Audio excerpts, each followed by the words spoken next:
Hi guys, Manikuttan Madhav ഇന്ന് ഒരു 3 മാസങ്ങൾക്ക് ശേഷം അംഗൻവാടിയിലേക്ക് പോവുകയാണ്.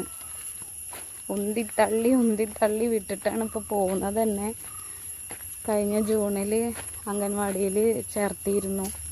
പിന്നെ അവൻ്റെ പാപ്പൻ ഗൾഫിൽ നിന്ന് ലീവിന് വന്ന ശേഷം പിന്നെ പോയിട്ടില്ല.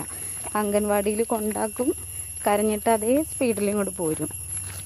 അങ്ങനെ പിന്നെ പോവാതെ ഇട്ട് ഇന്ന് 3 മാസമായി അംഗൻവാടി കണ്ടിട്ട്.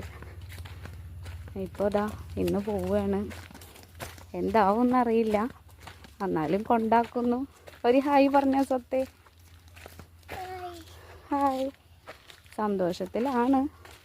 അവിടെ ചെന്നാലറിയാം ഇന്നത്തെ സ്ഥിതി എന്താണെന്നുള്ളത്. ഓക്കെ, അപ്പോൾ അംഗൻവാടിക്ക് പോവുകയാണ്. ഇനി ബാക്കി